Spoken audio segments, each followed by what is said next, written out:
ദൈവത്തിന്റെ ആത്മാവിന്റെ ഇൻഫാക്ട് നമ്മളിപ്പോൾ സംസാരിച്ചുകൊണ്ടിരിക്കുന്ന ദൈവാത്മാവ് എങ്ങനെ പ്രവർത്തനത്തെ വ്യാപിപ്പിക്കുന്നു എന്നുള്ളതിനേക്ക്, അല്ലെങ്കിൽ ദൈവാത്മാവിന്റെ ആ വ്യാപാരത്തിന്റെ ആ പ്രോഗ്രഷൻ നമ്മൾ മനസ്സിലാക്കിക്കൊണ്ടിരിക്കുകയാണ്. അതുകൊണ്ട് ഞാൻ ഈ പറയുന്ന പാസേജ് നിങ്ങളൊന്ന് കുറിച്ചിട്ട് നിങ്ങൾ സമയമുണ്ടെങ്കിലല്ല, take time and read it when you go home. ഇവിടെ ഇതെല്ലാം കൂടെ പറയാനായിട്ടുള്ള ടൈം ഇല്ലാത്തതുകൊണ്ടാണ്. നമുക്ക് ഇനി കുറച്ച് ദിവസങ്ങൾ മാത്രമേ ബാക്കിയുള്ളൂ. 23 അധ്യായം മൊത്തമായിട്ട് നമ്മൾ വായിച്ചാലേ പറ്റുള്ളൂ. അതിനകത്ത് ചില വാക്യങ്ങൾ മാത്രമേ ഞാൻ എടുത്തു. എന്റെ മേച്ചിൽപ്പുറത്തെ ആടുകളെ സൂക്ഷിക്കാത്ത ഇടയന്മാരെ ഞാൻ ന്യായം വിധിക്കുമെന്നാണ് 1-2 വാക്യങ്ങളിൽ പറയുന്നത്. അതിന്റെ മൂന്നാം വാക്യത്തിൽ പറയുന്നത് എന്തറിയാമോ? എന്റെ ആട്ടിൻകൂട്ടത്തിൽ ശേഷിച്ചിരിക്കുന്നവരെ ഞാൻ അവയെ നീക്കിക്കളഞ്ഞിരിക്കുന്ന സകല ദേശങ്ങളിൽ നിന്നും ശേഖരിച്ച് അവയുടെ പുൽപ്പുറങ്ങളിലേക്ക് വീണ്ടും കൊണ്ടുവരും, അവ വർദ്ധിച്ച് പെരുകും. കർത്താവ് പറയാണ്, ഞാനൊരു റെസ്റ്റോറേഷൻ നടത്തും. In fact it says about, basically ഇതിപ്പോ പറയുന്നത് പ്രവാസത്തിൽ നിന്ന് മടങ്ങി വരുന്നതിനെ കുറിച്ചൊക്കെയാണ്. എന്നാൽ അടിസ്ഥാനപരമായി അവിടുത്തെ പ്രത്യേകത എന്താണെന്ന് ചോദിച്ചു കഴിഞ്ഞാൽ ഒരു റെസ്റ്റോറേഷന്റെ അവസ്ഥയെക്കുറിച്ച്, അല്ലെങ്കിൽ ഒരു യഥാസ്ഥാപനത്തിന്റെ ഒരു സ്റ്റേജിനെ കുറിച്ച് കൃത്യമായിട്ട് അവിടെ പ്രവാചകൻ പറയുകയാണ്. എന്നാൽ അടുത്ത വാക്യമാണ് കുറെ കൂടെ കൃത്യമായിട്ട് പറയുന്നത്. എന്താണെന്ന് അറിയാമോ? അവയെ മേയിക്കേണ്ടതിന് ഞാൻ ഇടയന്മാരെ നിയമിക്കും. റിമെമ്പർ, ഇവിടെയാണ് ദൈവികത വരുന്നത്. അവയെ മേയിക്കേണ്ടതിന് ഞാൻ ഇടയന്മാരെ നിയമിക്കും. അതായത് രാജാക്കന്മാരുടെ പ്രശ്നം ഞാൻ ഇന്നലെ പറഞ്ഞു. രാജാക്കന്മാരുടെ പ്രശ്നം അവർക്ക് ഡയനാസ്റ്റിയാണ്. എന്താണ്? രാജ വംശമാണ്. ദൈവം നിയമിക്കണമെന്ന് നിർബന്ധമൊന്നുമില്ല, ഇല്ലേ? ആരും ദൈവത്തോട് ആലോചന ചോദിച്ചുമില്ല. അടുത്ത ആൾ വരികയാണ്, അല്ലെങ്കിൽ കൈ കൊള്ളാൻ കാര്യക്കാരനാണ്. എന്നാൽ പ്രവാചകൻ അങ്ങനല്ല. പ്രവാചകന്റെ മകൻ ഒരിക്കലും പ്രവാചകനാകുന്നില്ല.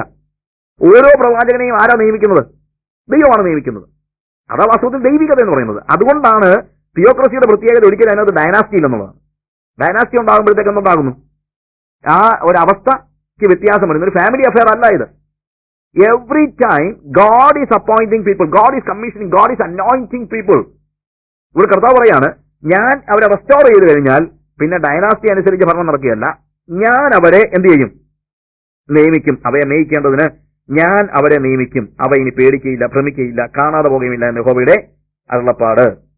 ഞാൻ ഇടയന്മാരെ നിയമിക്കും. ഈ സ്പിരിച്വൽ ലീഡർഷിപ്പിനെ കുറിച്ച്, ഒരു സ്പിരിച്വൽ ലീഡർഷിപ്പ് എടുക്കുമെന്ന് അവർ പറയുന്നത് ജെറമ്യായുടെ പുസ്തകത്തിന്റെ 3-ാം അധ്യായം അതിന്റെ chapter 3 verse 15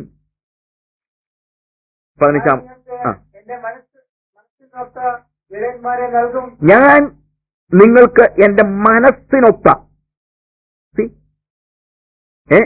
മനസ്സിനൊത്ത shepherds after my own heart, എന്റെ ഹൃദയപ്രകാരമുള്ള, അല്ലെങ്കിൽ എന്റെ ഹൃദയം അന്വേഷിക്കുന്ന.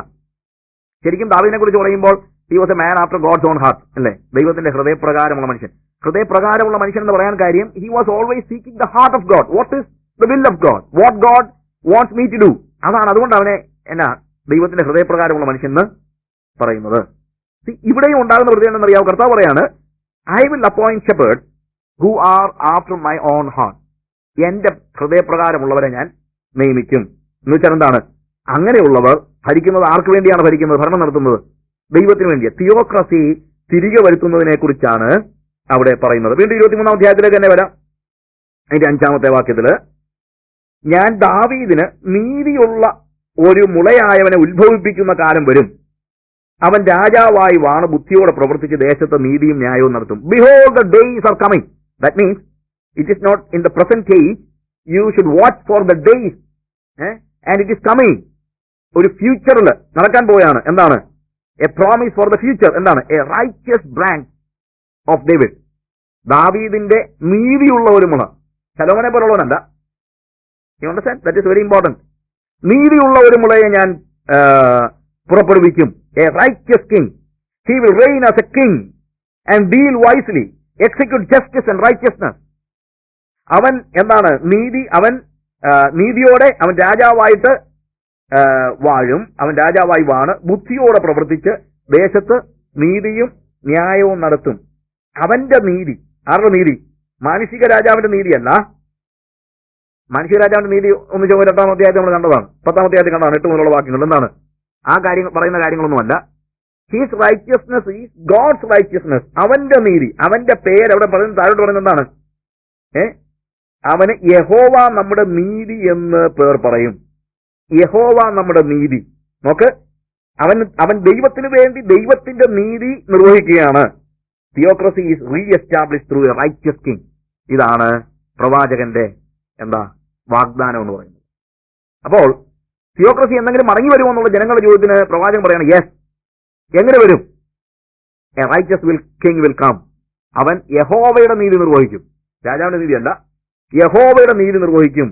അതാണ് എന്ത്? ദൈവ ഭരണത്തിന്റെ മടങ്ങി വരവിനെ കുറിച്ച് പ്രവാചകൻ പറയുന്നത്. ഇനി 7-8 വാക്യങ്ങൾ വായിക്കുമ്പോൾ അവിടെ പറയുന്നത് അറിയാമോ? ഇസ്രായേൽ ഗൃഹത്തിന്റെ സന്തതിയെ വടക്കുദേശത്തു നിന്നും ഞാൻ അവരെ നീക്കിക്കളഞ്ഞിരുന്ന സകല ദേശങ്ങളിൽ നിന്ന് പുറപ്പെടുവിച്ച് കൊണ്ടുവന്ന യഹോവയാണ് ഞാൻ എന്ന് പറയുന്ന കാലം വരും. അല്ലാതെ അവിടെ 7-ാമത്തെ വാക്യത്തിൽ ആകയാൽ ഇസ്രായേൽ മക്കളെ മിസ്രയീം ദേശത്തു നിന്ന് കൊണ്ടുവന്ന യഹോവയാണ് എന്ന് ഇനി പറയാതെ, അതായത് ഇതുവരെയും ഇസ്രായേൽ മക്കളെ കുറിച്ച് പറയുമ്പോഴെല്ലാം പറഞ്ഞുകൊണ്ടിരുന്നത് എന്താണ്? മിസ്രയീമിൽ നിന്ന് കൊണ്ടുവന്ന, അല്ലെങ്കിൽ അവരുടെ റിഡംഷനെ കുറിച്ചാണ് എപ്പോഴും പറഞ്ഞുകൊണ്ടിരുന്നത്. കർത്താവ് പറയാണ് റിഡംഷന്റെ ചരിത്രം എന്ന് പറയുന്നത് റെസ്റ്റോറേഷന്റെ ചരിത്രമായിട്ട് നോക്കുമ്പോഴത്തേക്ക് ഒന്നുമല്ലാത്തൊരു സ്റ്റേജ് വരും. വീണ്ടെടുക്കപ്പെട്ട ചരിത്രം റെസ്റ്റോർ ചെയ്ത ചരിത്രവുമായിട്ട് തട്ടിച്ചു നോക്കുമ്പോൾ ഒന്നുമല്ലാത്ത ഒരു സ്റ്റേജ് വരും. അത്രയ്ക്കും പ്രാധാന്യമർഹിക്കുന്നതായ ഒരു ഭരണം വരികയാണ്. കാരണം 23 യെശയ്യാവിന്റെ പ്രവചനം 32-ാം അധ്യായം 1-ാം വാക്യത്തിൽ അവിടെ കാണുന്നത് ഒരു രാജാവ് നീതിയോടെ വാഴും. അവരെ വീണ്ടെടുത്തിട്ട് ഇസ്രായേൽ മക്കളെ കനാൻ ദേശത്ത് കൊണ്ട് പാർപ്പിച്ചെങ്കിലും അവരിൽ ഒരു രാജാവ് പോലും നീതിയായിട്ട് വാണില്ല. എന്നാൽ പ്രവാസാനന്തര കാലത്ത് മടങ്ങി വരുന്ന ജനത്തെ ഭരിക്കാൻ വരുന്ന രാജാവ് യഹോവയുടെ നീതിയോടെ വാഴുമെന്ന് പ്രവാചകൻ പറയണം. അതുകൊണ്ടാണ് പ്രവാസാനന്തര കാലം അല്ലെങ്കിൽ റെസ്റ്റോറേഷൻ റിഡംഷനേക്കാൾ വലുതാകുന്നത്. അല്ലെങ്കിൽ മിസ്രൈമിൽ നിന്ന് ഫറവോന്റെ കയ്യിൽ നിന്ന് അവരെ വിടുവിച്ച ചരിത്രമാണ് വാസ്തവത്തിൽ പ്രാധാന്യം അർഹിക്കുന്ന ചരിത്രം. കാരണം അത്രയ്ക്കും വലിയൊരു കാര്യം ചെയ്തിട്ടല്ല വാസ്തവത്തിൽ ദൈവം ബാബിലോണിൽ നിന്ന് ആളുകളെ മടക്കിക്കൊണ്ടിരുന്നത്. എന്നാൽ അല്ലെങ്കിൽ മിസ്രൈമിൽ നിന്ന് അവരെ കൊണ്ടുവന്ന് കഴിഞ്ഞിട്ട് കനാനിൽ അവർ താമസിക്കുന്ന കാലയളവിൽ പോലും അവർക്ക് റൈറ്റസ് കിങ് ഇല്ലായിരുന്നു, ഒരു നീതിയുള്ള രാജാവില്ലായിരുന്നു, യഹോവയുടെ നീതി പ്രവർത്തിക്കുന്ന രാജാവില്ലായിരുന്നു. എന്നാൽ കർത്താവ് പറയാണ് റെസ്റ്റോറേഷൻ നടന്നു കഴിയുമ്പോൾ എന്ത് സംഭവിക്കും? റെസ്റ്റോറേഷൻ നടന്നു കഴിയുമ്പോൾ the king who is going to come, അവൻ വരാൻ പോകുന്ന ആ രാജാവ്, he will be a righteous king, അവൻ നീതിയുള്ള രാജാവായിരിക്കും. ഒരു രാജാവ് നീതിയോടെ വാഴും. ഈ പ്രോമിസ് എന്നാൽ പ്രവാസം കഴിയുന്ന നടക്കുന്നില്ല. ഈ പ്രോമിസ് ആരിലാണ് നടക്കുന്നത്? യേശുക്രിസ്തുവിലാണ് നടക്കുന്നത്. പ്രവാചകന്മാര് അന്ന് ഈ കാര്യം പറയുമ്പോഴും പ്രവാചകന്മാർ കാണുന്ന കാര്യം അവർ പറയാണ്. ഞാൻ ഇവിടെ ആദ്യത്തെ ദിവസം പറഞ്ഞൊരു കാര്യമുണ്ട്. ഈ പ്രവചനത്തിന്റെ ഒരു പ്രത്യേകത, പ്രവാചകന്മാരെപ്പോഴും അവരുടെ റിമെമ്പർ ചെയ്യുക, പ്രവാചകന്മാരെപ്പോഴും എന്താണ്? They look to the future. അപ്പോൾ അവർ കാണുന്നത് എന്താണ്? മൗണ്ടൻ പീക്സ് ആണ് കാണുന്നത്. ഈ മൗണ്ടൻ പീക്സിന്റെ ഇടയ്ക്കുള്ള താഴ്വരകളെ അവർ പലപ്പോഴും കാണുന്നില്ല. അതുകൊണ്ടാണ് മശിഹയെ കുറിച്ച് പറയുമ്പോഴും അവരെന്ത് പറയുന്നത്? മശിഹയുടെ ആ മഹത്വത്തെ കുറിച്ച് മാത്രം പറയുന്നത്. ഇടയ്ക്ക് കഷ്ടതയുടെ ആ അല്ലെങ്കിൽ ഭാഗത്തെക്കുറിച്ച് പറയുന്നതിന് അല്ലെങ്കിൽ ആ ഒരു ഭാഗത്തേക്കാൾ കൂടുതൽ എംഫസൈസ് ചെയ്തിരിക്കുന്നതാണ് മഹത്വത്തോടെ വാഴുന്നത്. ഈ മൗണ്ടൻ പീക്സ് ആണ് ഇവരെപ്പോഴും കാണുന്നത്, ഇല്ലേ? എന്നതുപോലെ പ്രവാസാനന്തരം വന്നിട്ട് അടുത്തത് ഇവർ കാണുന്നത് അറിയാമോ? A righteous king is coming. ആ പ്രവാസത്തിൽ നിന്ന് മടങ്ങി വന്ന ഉടനെ തന്നെ അവരെ ഭരിക്കാൻ ഒരു നീതിയുള്ള രാജാവൊന്നും വരുന്നില്ല. പക്ഷേ ദൈവത്തിന്റെ ആത്മാവ് ആരെക്കുറിച്ചാണ് പറയുന്നത്? യേശുക്രിസ്തു. The messianic kingdom. ഒരു രാജാവ് നീതിയോടെ വാഴും. ആ രാജാവ് വന്നു കഴിഞ്ഞാൽ അവൻ നിർവഹിക്കുന്നത് രാജാവിന്റെ നീതിയല്ല. ആരുടെ നീതിയാണ്? യഹോവയുടെ നീതിയാണ്. അപ്പോൾ ഈ ഒരു വലിയ മെസ്സിയാനിക് എക്സ്പെക്ടേഷൻ, അതാണ് ഈ പ്രൊഫറ്റിക് ഇറായില് പ്രവാചകന്മാരുടെ കാലയളവിൽ ഉണ്ടായ ഏറ്റവും വലിയ പ്രത്യേകത. പ്രവാചകന്മാർ കൊടുത്ത വലിയ ഒരു പ്രത്യാശ എന്താണ്? It is the messianic king. വരാൻ പോകുന്ന മശിഹ എന്ന് പറയുന്നതാണ്. ഒരു രാജാവ് നീതിയോടെ വാഴും. പക്ഷേ മറ്റൊരു വലിയ പ്രശ്നം ഉണ്ടാകുന്നുണ്ട്. രാജാവ് നീതിയോടെ വാഴും എന്നുള്ളവർ വിശ്വസിച്ചു. പക്ഷെ രാജാവ് നീതിയോടെ വാഴാൻ പോരാല്ലോ ജനങ്ങളോ? ദാറ്റ് ഈസ് അനദർ ക്വസ്റ്റ്യൻ, ഇല്ലേ? അതുകൊണ്ട് വലിയൊരു കൺസേൺ. യഹോവയുടെ നീതി രാജ്യത്ത് നടപ്പാക്കാൻ നീതിമാനായ ഒരു രാജാവ് വന്നാലും ഞങ്ങൾക്ക് യഹോവയുടെ നീതി പിൻപറ്റാൻ പറ്റുമോ എന്നുള്ളത് ഒരു ചോദ്യം അവരുടെ. അവരുടെ കൺസേൺ ശരിയാണ്. ഒരു രാജാവ് നീതിയോടെ വാഴും, ഇല്ലേ? മോശ നീതിയോടെ വാണ രാജാവ്. പക്ഷെ മോശയുടെ കാലഘട്ടത്തിൽ ഞങ്ങൾക്ക് എന്ത് ചെയ്യാൻ പറ്റിട്ടില്ല. ഞങ്ങൾക്ക് യഹോവയെ പിൻപറ്റാനായിട്ട് കഴിഞ്ഞിട്ടില്ല. ദൈവിക നിയമങ്ങൾ അനുസരിക്കാനുള്ള ശക്തി ഞങ്ങൾക്ക് ഇല്ല. അവരൊരു പക്ഷേ യോശുവയുടെ വാക്കുകൾക്ക് ഒന്നുകൂടി ഉരുവിട്ട്, യോശുവ ഞങ്ങൾ അന്നേ പറഞ്ഞത് എന്താണ്? യോശുവയുടെ 24-19 വാക്യം നമ്മൾ കണ്ടത് എന്താണ്? നിങ്ങൾക്ക് യഹോവയെ സേവിക്കാൻ കഴിയുന്നതല്ല, അല്ലേ? നിങ്ങൾക്ക് നീതിയില്ലാഞ്ഞിട്ട്, അല്ലെങ്കിൽ നീതി എന്താണെന്ന് അറിയാൻ വയ്യാഞ്ഞിട്ടോ പുസ്തകമില്ലാഞ്ഞിട്ടോ പ്രമാണമില്ലാഞ്ഞിട്ടോ ഒന്നുമല്ല. അവൻ പരിശുദ്ധ ദൈവം, അവൻ തീഷ്ണതയുള്ള ദൈവം, അവൻ നിങ്ങളുടെ അതിക്രമങ്ങളെയും പാപങ്ങളെയും ക്ഷമിക്കയില്ല. അതുകൊണ്ട് നിങ്ങൾക്ക് യഹോവയെ സേവിക്കുവാൻ കഴിയുന്നതല്ല എന്ന് യോശുവ അന്ന് ജനങ്ങളോട് ആദ്യം ഒന്ന് വാൺ ചെയ്തതാണ്. അതുകൊണ്ട് ആലോചിച്ചും ചിന്തിച്ചും വേണം ഞങ്ങൾ യഹോവയെ സേവിക്കുമെന്ന് പറയാൻ. ഞാനും എന്റെ കുടുംബവും ഞങ്ങൾ യഹോവയെ സേവിക്കും, അത് വേറെ കാര്യം. പക്ഷെ നിങ്ങൾ സേവിക്കണമെങ്കിൽ നിങ്ങൾ നീതി നടപ്പാക്കിയേ പറ്റുള്ളൂ. നിങ്ങളുടെ അതിക്രമങ്ങളെ ക്ഷമിക്കുന്നവനായ ഒരു ദൈവമല്ല, അതിക്രമങ്ങളുടെ മേൽ ശിക്ഷ നടപ്പാക്കുന്ന ഒരു ദൈവമാണ് യഹോവ എന്നുള്ളത്, തീഷ്ണതയുള്ള ദൈവം എന്നുള്ളത് നമ്മൾ മറന്നു പോകരുതെന്ന് പറഞ്ഞു. അപ്പൊ ഇവർ പറയാണ്, ഒരു രാജാവ് നീതിയോടെ വന്നാലും അനുസരിക്കാൻ കഴിവുള്ള ഒരു ജനതയും കൂടെ ചേർന്നാലേ തിയോക്രസി പ്രായോഗികമാകത്തുള്ളൂ. ഈ അണ്ടർസ്റ്റാൻഡ് ഡിഫറൻസ് പറയുന്നത് മനസ്സിലാവുന്നുള്ളൂ? അതായത് രാജഭരണം നടക്കണമെങ്കിൽ രാജാവ് മാത്രം നീതിയോടെ വസിച്ചാൽ മതിയോ? പോരാ. രാജാവിന്റെ നിയമത്തെ, രാജാവിന്റെ നീതിയെ അനുസരിക്കാൻ ശക്തിയുള്ള ജനങ്ങളും വേണം. ഇതാണ് പഴയ നിയമത്തിന്റെ പ്രധാനപ്പെട്ട പ്രശ്നം. നിയമമില്ലായ്മയല്ല. Law was good and divine and it was given to the people, അല്ലേ? എന്നാൽ മനുഷ്യനത് അനുസരിക്കാൻ കഴിവില്ലാത്തവനാണ്. ലോ മോശമാണെന്നല്ല. റോമലേഖനം 7-ാം അധ്യായം 14-ാം വാക്യത്തിൽ പൗലോസ് പറയുന്നതാണ് ന്യായപ്രമാണം ആത്മീകം, അല്ലേ? പക്ഷേ ഞാനോ ജഡമയൻ പാപത്തിന് ദാസനായി വിൽക്കപ്പെട്ടവൻ തന്നെ. എന്റെ പ്രശ്നമാണ്, അല്ലാതെ എന്താ ലോയുടെ പ്രശ്നമല്ല, എന്റെ പ്രശ്നമാണ്. എനിക്കതിനുള്ള കഴിവ് ഇല്ല. തീഷ്ണതയുള്ള ദൈവത്തിന്റെ കൽപ്പനകളെ അനുസരിക്കാൻ കഴിയാത്തവന് ഓൾഡ് ടെസ്റ്റമെന്റിലെ നിയമങ്ങൾ എന്ന് പറയുന്നത് ശരിക്കും ഒരു ദുരന്തമാണ്. നിയമത്തെ അനുസരിക്കാൻ കഴിയുന്നില്ലെങ്കിൽ പിന്നെ നിയമം ഉണ്ടായിട്ടെന്താ കാര്യം? നിയമമുള്ളത് കൂടുതൽ ദോഷമല്ലേ ഉണ്ടാകുന്നത് ഒരു കണക്കിന് പറഞ്ഞു കഴിഞ്ഞാൽ. കാര്യം നിയമം ഉള്ളതുകൊണ്ട് നിയമം അനുസരിച്ച് കർത്താവിന് ന്യായം വിധിച്ചാലേ പറ്റൂ. And many times we cannot and we are unable to fulfil the law. ന്യായപ്രമാണത്തെ അനുസരിക്കാനായിട്ട് നമുക്ക് കഴിയുന്നില്ല. ആർക്കും കഴിയുന്നില്ലെന്നുള്ളതാണ്. ദൈവത്തിന്റെ ഹൃദയപ്രകാരമുള്ള മനുഷ്യൻ എന്ന് കർത്താവ് സാക്ഷ്യം പറഞ്ഞ ദാവീദിന് പോലും എന്ത് ചെയ്യാൻ പറ്റുന്നില്ല. ദൈവത്തിന്റെ നിയമങ്ങളെ അനുസരിക്കാനായിട്ട് കഴിയുന്നില്ല. നിയമം അറിയാൻ വയ്യാഞ്ഞിട്ടല്ല. 51-ാം സങ്കീർത്തനം ദാവീദ് എഴുതുന്നത് വളരെ ഹൃദയവ്യഥയോടുകൂടെയാണ്. നമുക്കൊക്കെ കൺസീവ് ചെയ്യാൻ വയ്യാത്തത്ര വേദനയോടെയാണ് അവൻ എഴുതുന്നത്. അതിന്റെ 3-ാം വാക്യത്തില് എന്റെ പാപം എപ്പോഴും എന്റെ മുമ്പിലിരിക്കുന്നു.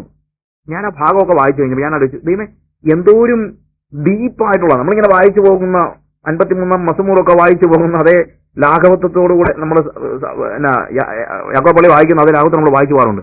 പക്ഷേ വാട്ട് ഹി സേസ്, എനിക്ക് ഉറങ്ങാൻ പറ്റുന്നതാണ് പറയുന്നത്. അവൻ പറയുന്നത് എന്റെ പാപം എപ്പോഴും എന്റെ മുമ്പിലിരിക്കുന്നു. അവൻ ഏറ്റവും ഡിസ്ട്രസ്ഡ് ആയിട്ടാണ്, ഏറ്റവും പ്രയാസത്തോടു കൂടെയാണ് അവൻ പറയുന്നത്. 32-ാം സങ്കീർത്തനത്തിൽ അത് അവന് അല്പമൊന്ന് വിശദീകരിച്ചിട്ടുണ്ട്. അതിന്റെ 32-ാം സങ്കീർത്തനത്തിന്റെ 3 മുതലുള്ള വാക്യങ്ങൾ വായിക്കുമ്പോൾ എന്താണെന്നറിയാമോ? ഞാൻ മിണ്ടാതെ ഇരുന്നപ്പോൾ എന്ന് പറഞ്ഞു കഴിഞ്ഞാൽ സംസാരിക്കാതിരുന്നപ്പോൾ എന്നുള്ള അർത്ഥത്തിലല്ല, ഞാൻ പാപം ഏറ്റുപറയാതെ ഇരുന്നപ്പോൾ എന്നാണ് അവിടെ പറഞ്ഞിരിക്കുന്നത്. കാര്യം അവിടെ അതിന്റെ ഭാഗം പാപം ലംഘനം ക്ഷമിച്ചും പാപം മറച്ചും കിട്ടിയ മനുഷ്യൻ ഭാഗ്യവാൻ. ആത്മാവിൽ കപടമില്ലാതെ യഹോവ അകൃത്യം കണക്കിടാതെയും ആത്മാവിൽ കപടമില്ലാതെയും ഇരിക്കുന്ന മനുഷ്യൻ ഭാഗ്യവാൻ. എന്നിട്ട് പറയാണ്, ഞാൻ മിണ്ടാതെ ഇരുന്നപ്പോൾ നിത്യമായ ഞരക്കത്താൽ എന്റെ അസ്ഥികൾ ക്ഷയിച്ചുപോയി. നമ്മളിത് അർത്ഥം അറിയാമോന്നല്ല, ഇതിനകത്തൊന്നും നമുക്ക് അങ്ങനെ മനസ്സിലാക്കാൻ വയ്യാത്ത വലിയ ഭാഷയുടെ കാഠിന്യം ഉണ്ടെന്നുള്ളതല്ല അതിനകത്തെ വിഷയം. എന്താണ്? എന്റെ അസ്ഥികൾ ക്ഷയിച്ചു പോയി. രാവും പകലും നിന്റെ കൈ എന്റെ മേൽ ഭാരമായിരുന്നു. എന്റെ മജ്ഞ വേനൽക്കാലത്തിലെ ഉഷ്ണത്താൽ എന്ന പോലെ വറ്റിപ്പോയി. ചിലപ്പോൾ കാല് കുളക്കുക എന്നൊക്കെ നമ്മൾ പറയുമല്ലോ, അതൊന്നും വറ്റിപ്പോയിട്ടൊന്നുമല്ല. കാല് കുളക്കുന്ന എപ്പോഴാ? സം കൈൻഡ് ഓഫ് ഒരു തളർച്ച നമുക്ക് ഉണ്ടാകുന്ന ഈ മജ്ജയുടെ അതെന്താ ഫ്ലോ കറക്റ്റായി വരാത്ത സമയത്ത്. ആൻഡ് തിങ്ക് അബൌട്ട്, ഇത് വറ്റിപ്പോയാലോ? Do think that you can live? വേനൽക്കാലത്തിൽ ഉഷ്ണതലം എന്റെ മജ്ജ വറ്റിപ്പോയി. ഞാൻ എന്റെ പാപം നിന്നോട് അറിയിച്ചു, എന്റെ അകൃത്യം മറച്ചതുമില്ല. എന്റെ ലംഘനങ്ങളെ ഞാൻ യഹോവയോട് ഏറ്റുപറയുമെന്ന് പറഞ്ഞു, അപ്പോൾ നീ എന്റെ പാപത്തിന്റെ കുറ്റം ക്ഷമിച്ചു വന്നു. പക്ഷെ പാപം ഏറ്റുപറയാതിരുന്നപ്പോൾ അവൻ അനുഭവിക്കുന്നതായ വേദനയുടെ ആധിക്യം നമുക്കൊക്കെ എന്താണെന്നറിയാം. നമുക്കൊരിക്കലും പാപബോധവും ഉണ്ടായിട്ടില്ല, പാപം ഏറ്റുപറഞ്ഞിട്ടുമില്ല, പാപക്ഷമ പ്രാപിച്ചിട്ടുമില്ല. ഏറ്റുപറയാതെ തന്നെ പാപക്ഷമ പ്രാപിക്കുന്നു. നമ്മളിങ്ങനെ പിന്നെ വന്നിങ്ങനെ എന്താ, we follow a religion. Many times, I fear that we just follow a religion. നമ്മളൊരു റിലീജിയൻ ഫോളോ ചെയ്യുന്നു എന്നുള്ള നിലയിൽ മാത്രമാണ് പല സമയത്തും ആലോചിക്കുന്നത്. എന്നാൽ ദാവീദ് എന്തുകൊണ്ടാണ് ദൈവത്തിന്റെ ഹൃദയപ്രകാരമുള്ള മനുഷ്യനാകുന്നത്? അവൻ പാപം ചെയ്യാത്തതുകൊണ്ടല്ല, പക്ഷെ പാപം ചെയ്തപ്പോഴത്തേക്കും ദൈവത്തിന്റെ ആത്മാവ് അവനെ പീഡിപ്പിക്കുന്നു.